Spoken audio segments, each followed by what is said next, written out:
What's up, guys? It's your boy Josh Showtime. This is Showtime's Fight Forum, where we talk all things fights. Let's get right into the nitty gritty, man. Today we're gonna do our predictions and breakdown for UFC 293. All right, this fight's gonna be in Austin. I'll say Aussie. It's gonna be in Aussie land. All right, we already know that's gonna be territory of your boy Israel Adesanya. It's gonna be headlined by Izzy versus Sean Strickland. This fight card, I'm just be honest with you, I don't care for it. It's not a great card. I mean, it's gonna have a bunch of New Zealanders and all that stuff in there, which is cool. But pound for pound, this card is probably one of the worst ones of the year. And even the main event, you could tell, was a forced and main event that they necessarily didn't care to have, but they knew they needed to have a good headliner, and Izzy is a good one. So they threw Sean Strickland in there. Whether he's deserving or not, I think most would say not really, but we're not mad at it because at least he's not scared to bring a fight out, okay? We know that he will try to make it somewhat of a fight. He's not the most exciting fighter, but he's not scared to at least, get in there and be a little, aggressive sometimes. Sometimes it's just 1-2s. It's a little boring, but that's where we're gonna have. So I'm still up. All right, I'm having a great record. Okay, same old deal. Look, if you're doing well and you go with my predictions, man, make sure you cash at me at Showtime. Sanders, give me a little dollar or two. I appreciate it. Or if you like my content, you can always, tip a brother. I'm also, I'm doing this just because I love the sport, and at the end of the day, I just want to, communicate with people in the same community as me. Now, I'm gonna, once again, I said I was doing really good with the main card, so now I'm putting in at least a prelim as well, so it's not just completely main events. But I make main cards, but at the end of the day, I don't really care about all the prelims. And the ones that do, I appreciate you. But the first one I'm gonna do is gonna be the prelims between Carlos Uberg versus, what is it, Jung Diom. Now listen, we're gonna talk about Carlos. He's probably pound for pound the most attractive guy in the UFC. All right, I'm a straight man. I have a wife, but at the end of the day, he's a handsome man. All right, I'm not gonna hate. I'm not a hater. Never have been. But he's probably the best looking dude. And like, he's very marketable. All right, women would love him. All right, it's simple and plain. And here's the thing. You know how it is. You could be a straight brother. You see another dude and be like, I get why women would do it. I get it. But he's that guy. He is. Facts. But he's also a really good fighter as well. Now, him being on a prelim main card, to me, just basically saying that they're really trying to bring him up. He had a bit of a slow roll throughout his tenure, which, to me means they don't have as much confidence in him, but he has talent. So this is them finally saying, hey, man, this is it. Good performance. We're going to start putting you on the main card. We're going to start maybe make you a fight night pay-per-view or something. Not pay-per-view. A fight night main event or something like that. So I do think that he will win. I think it's going to be a TKO stoppage in the second round. I think he's gonna look pretty well. All right. Now for the main card. And once again, I'm going to be honest with you guys. Okay? I've had a lot going on in my life the past few weeks. Not nothing bad, but a lot has been happening. So I haven't done as much of a deep dive as I normally do. That's not meaning that I don't know anything about these guys. I do, because I literally watch UFC every single week. But life has been busy. Okay, I got a lot of stuff coming up, and some stuff that's dropping. So I'm looking forward to that too. But let's get into the card. All right, so the main card is gonna start off with Tyson Pedro, and he's gonna be fighting. I'm gonna butcher his name. All right, let's look into what is it? Anton. Let's go and call him Anton. All right, first name is Anton. All right, Anton versus Tyson. Now, Tyson's primarily a striker, and he is going to get the dub, I believe. I don't think it's going to be that much of a competitive fight. I think that Tyson's going to be able to get him out the way in the first round. And yeah, I think that's how we're going to go. Let's keep this ball moving, all right? Justin Tafa versus Austin Lane. Now, I remember they fought previously, and that fight got... It was a no contest because of, was it eye poke or something? I remember the fight was happening and then something happened and they said they wanted to run it back. So this fight's being ran back. I am going to say this is going to be a stand-up fight. These guys are going to go at it. But at the end of the day, we know when it comes to heavyweights, they can't really go at it for long because somebody's going to get hurt bad. And I think this is also going to be a stoppage. I think Justin Tafa's going to get the knockout. I believe he's riding like a 3 or 4 fight win streak. He has like 6 KOs. Like, he has a lot of power in his punches. I think he's going to be able to get the finish with this.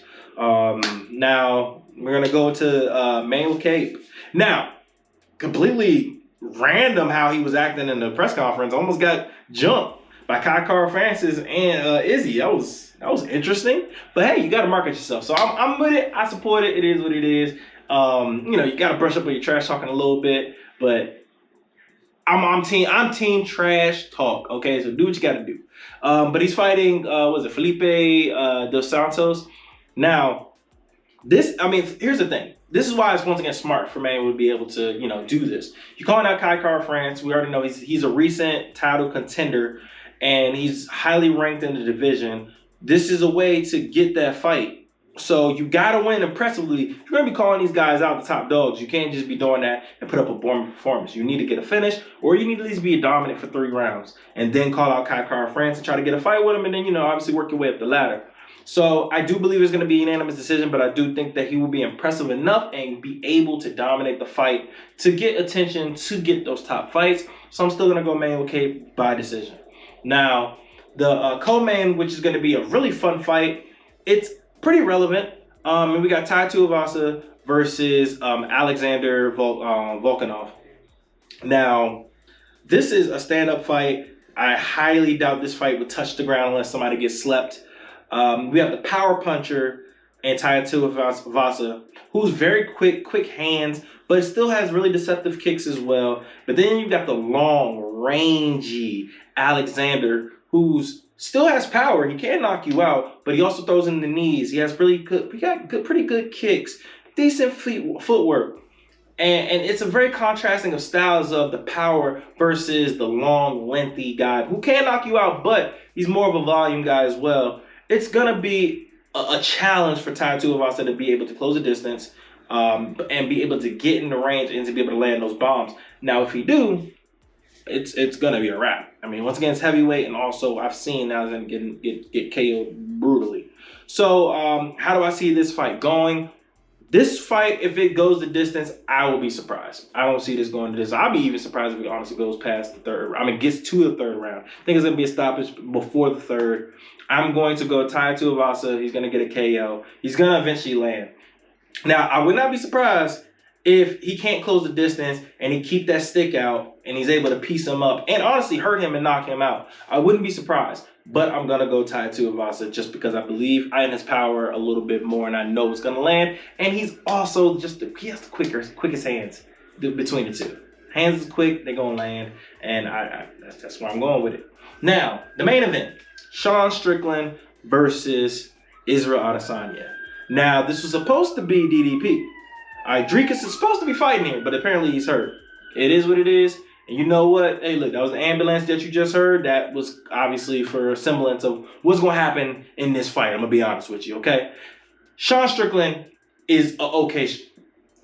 If there was a 1 through 10, I would say Sean Strickland is a 6.5 as a striker. He's not bad. Then, you know what? I'm going to say 7.5. He's not bad. He's slightly above average. He doesn't have good power. He has great cardio, good pace. He mixes it up not really well, in my opinion. He's very predictable in his strikes, in my opinion. Even with his hooks, when he does choose to throw hooks, they're normally sloppy. He's off balance. He's not sitting on his punches. And it's more arm punches than anything, which is why, once again, he doesn't really have the knockout power. It's a lot of flaws in his stand-up game. And you're going against a guy who is a sniper, who punches hard, who kicks hard, who reads you, who studies. This is a very tall task for Sean Strickland. I think, in my opinion, the only way he really wins this fight is if Israel is really looking past him and not thinking about him and thinking about DDP, and he didn't train well for this fight, or he does not really worried about this fight, or he just goes in disrespectful into this fight. If he doesn't respect his opponent, then maybe anybody can lose when you don't respect your opponent. But if he goes in there respecting his game, studying him, pretty much treating like a regular opponent that he would be, actually worried about game planning against, he's going to flatline Sean Strickland in the first round. There's no other answer to it. Sean is ignorant in his striking, whereas he genuinely is not going to change his ways. He's going to do what he does, no matter what, which is forward pressure. Literally, I'm going to keep my guard here, and I'm going to leave myself open to big hooks, big kicks, and I'm just going to, stay in this little bubble here. It's going to get him hurt. Bad. Bad. So I think it's going to be a first-round knockout by Israel Adesanya, and we're going to keep it pushing. And then we're going to talk about if DDP is getting the fight or if somebody else is getting the fight. But this is a bad matchup for Sean. Sean will have to mix up the takedowns, and he has decent takedowns. That's the funny thing about it. He just doesn't use it. But in order for him to win this fight, he's going to have to. He's going to have to use them. If he tries to stand up with him, he's going to get embarrassed and he's going to get obliterated. And you're going to get a Pokemon, gotta catch them all by Israel Adesanya because he's just going to get slapped. It's just going to be bad. So, yeah, we shall see. And yeah, if you win anything, make sure you cash at me. Follow me on social media at Papa Showtime, Josh Showtime. Hey, very soon, I'm telling y'all right now, I am going to start dropping Showtime reactions. Now, this is going to be me reacting to any fights or knockouts that were either, highly criticized. Now, this is going to be a full either boxing match or MMA fight. I'm going to react live and record it, show you and give you my scorecard. I'll let you know if I agree with the scorecards. If I don't, I'm going to have a live reaction. Now, also, I'm going to do knockouts and submissions. Send me, DM me. You can put it on the chat in the YouTube comment or on TikTok or whatever. And let me know knockouts or finishes that you want me to react to. Down, I want to do it. Let's have some fun. I want to be more interactive with you guys, so I want to know how I can make my channel better and entertain you guys. So yeah, hit my DMs, let my boy Chris know. We're gonna be out. All right, that was wild. So that was actually my time, I guess. So that's all my time. I'm out of here, man. Make sure y'all stay blessed.